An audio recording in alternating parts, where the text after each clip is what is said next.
What's going on, you guys? My name's Ty Knots, and welcome to Top 5 Unknowns, 5 Scariest Korean Urban Legends.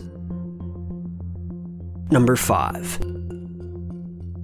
Around 1979, there were alleged sightings of a disfigured woman who had her mouth cut open from ear to ear. These rumors spread through the towns of Nagasaki and spread fear like wildfire. According to some sources, there was a woman wearing a mask on her face who was chasing after school children, and also lone adults at night and killing them. She would wear a mask and ask a lone stranger if she was pretty. If you said yes, she would remove her mask. If you said no, she would kill you. If, after removing her mask, you screamed, she would also kill you. And if you still answered that she was pretty, she would cut your mouth from ear to ear. In short, there was very little you could do to escape her. Many associated her as a malicious spirit that would kill without remorse. As such, any rumor was treated as fact and police patrols would increase in the area. What made it even more chilling, though, is that there are recorded coroner reports of a woman who was chasing kids in the 70s, who was then hit by a car and died. After inspection, her mouth was in fact cut from ear to ear. Whether true or not, the legend comes from stories of the Edo period in Japan, of a woman who was mutilated by her samurai husband after she was caught cheating. The husband cut her mouth from ear to ear as revenge and said, "Let's see who finds you pretty." She would go covering her face asking if she was pretty. If yes, she would remove her mask and then ask you again in a girly voice. If you screamed, as mentioned a moment ago, she would kill you.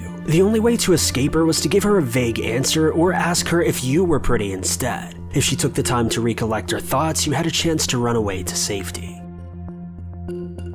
Number 4.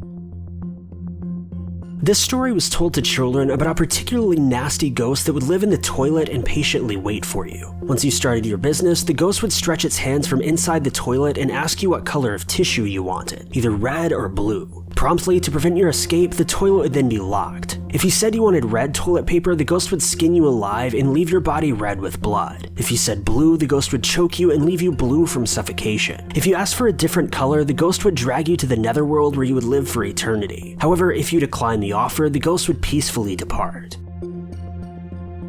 Number 3. This is the urban legend of a schoolgirl or a young woman who fell on a railway line and was cut in half by an oncoming train. She took a long time to die and in turn was reborn as a vengeful spirit who travels either on her elbows or claw-like hands, dragging her upper torso. This dragging movement causes a scratching sound known as teke teke. It's believed that every time she encounters someone at night who isn't fast enough, she will slice them in half and take away their lower torso. There's also a story of a young boy who was leaving his school in the evening who happened to see a beautiful girl around a window standing still and staring at him. He smiled and the girl smiled. It was love at first sight, at least from the boy's perspective. The girl hugged herself, then jumped from the window to the ground nearby the boy. Much to his horror and amazement, the girl didn't have a lower torso. Transfixed in fear, he wasn't able to move. The girl then dragged herself across the ground towards the boy, making teke teke sounds. Eventually, she caught up with him and sliced him in half, and when they found his body, only his upper torso was found. Number 2.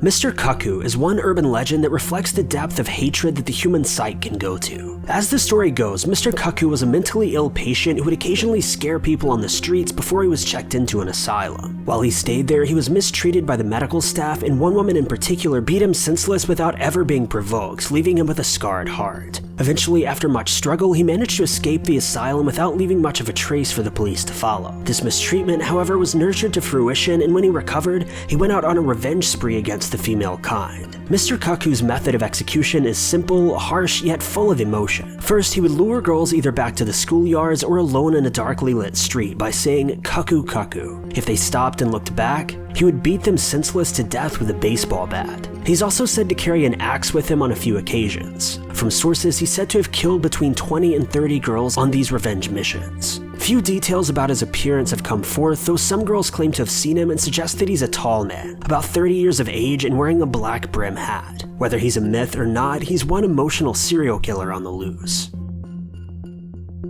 Number 1.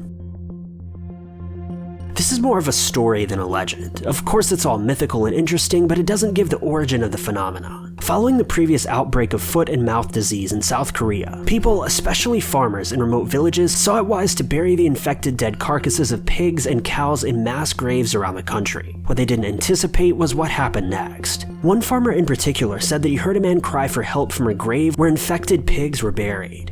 After hearing this, he called his neighbor who swore that he also heard a man cry for help. Soon the story spread and the village chief came to investigate and ordered that the grave be dug up. From the midst of the carcasses was a dead body of a loan shark. The incident spread through the village and soon everybody was on the lookout. Soon reports came flooding into the internet that people had dug up human bodies from fresh graves where the infected carcasses were buried. In one story, people had dug up over 30 bodies of people who'd recently been reported missing or kidnapped. What makes this story terrifying is to think that maybe some psychopaths killed these people and chose to leave them in mass graves rather than burying them individually for one reason or another.